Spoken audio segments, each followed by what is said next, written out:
The female faction of the organization, known as Las Señoras. These women are typically wives, girlfriends, or female relatives of members in the organization, and they play a vital role in the operations and criminal functions of the Mexican Mafia. These women facilitators of the organization pose a great threat to law enforcement, primarily because they're underestimated. Typically, law enforcement and prosecutorial agencies view them as unwilling participants, coerced, or otherwise unknowing participants. But it should be understood that they knowingly and willingly participate in these activities for financial gain and social status within the Hispanic gang subculture. Their participation ranges from the simple communication aspect to the more complex and sophisticated involvement in a variety of different conspiracies, including murder, extortion, and the running of street crews. They are essential for the organization to function. Without females involved in this capacity, the organization can come to a standstill. It is dependent for incarcerated members to utilize females as a role of conduit to the street crews.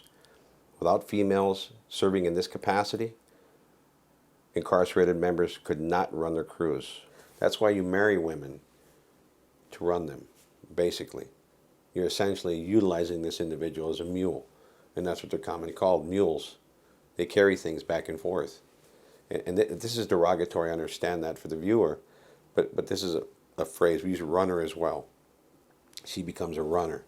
But essentially they're mules. They're carrying information or money or drugs back and forth between you and the recipients.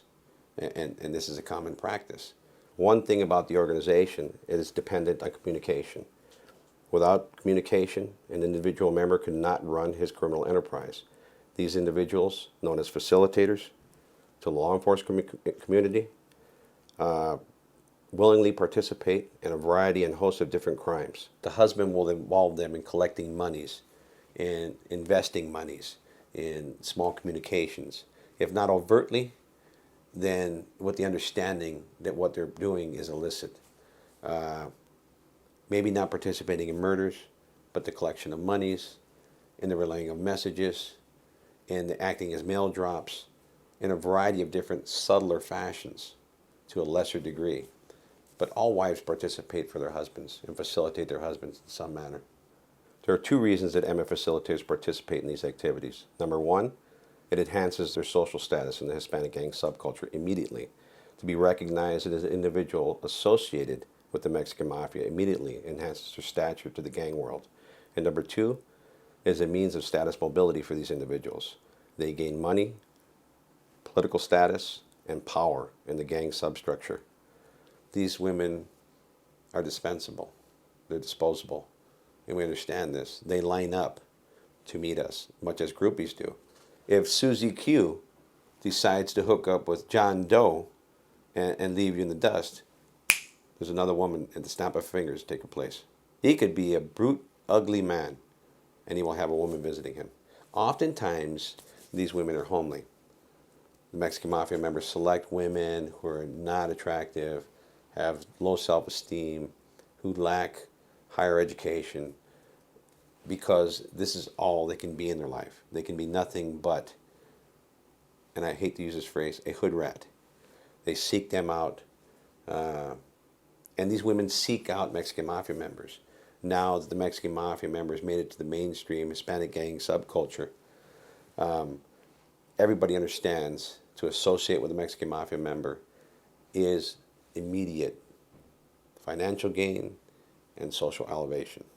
These females often are endowed with a huge amount of power, which is typically reserved for their husbands, who are made Mexican Mafia members.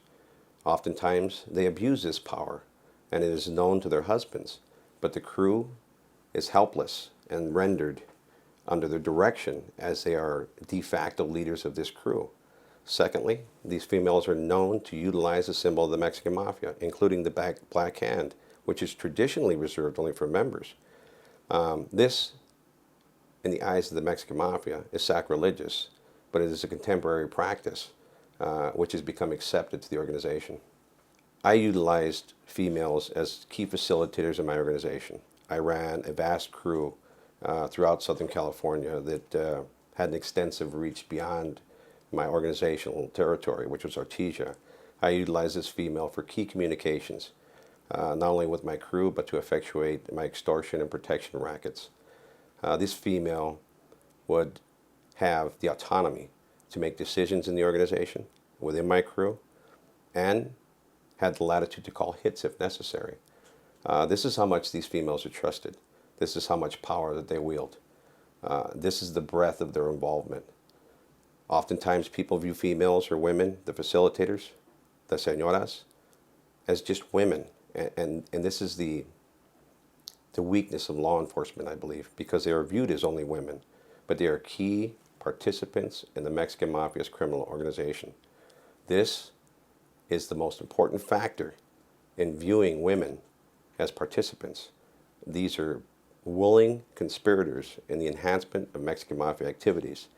And in doing so, they assume my position by proxy. They represent me as an individual. My word is behind their word. And the crew and gang members on the streets, the Sureños, realize this. To buck the word of a female who represents a carnal is immediate death. And this is understood in the gang world. In the 1970s, the carnales came up with a concept to create a sub-organization dubbed Las Carnalas. And they would be a part of the Mexican Mafia. This was going to be an organization set to support paroling members. Female members were to receive individuals who paroled, facilitate the distribution of drugs, provide housing for members who are getting on their feet, and set up hits and participate in almost every aspect of the organization. This was floated when the organization in California had a commission and a strict and rigid paramilitary structure. Although this idea was abandoned, it stands real potential for rising in the future. The potential for females to create an independent faction exists. People often see females as subservient to the male counterparts in the organization, but I have met women with strong intellect and true vision, progressive thinkers, who have not only business acumen, but strong socio-political skills.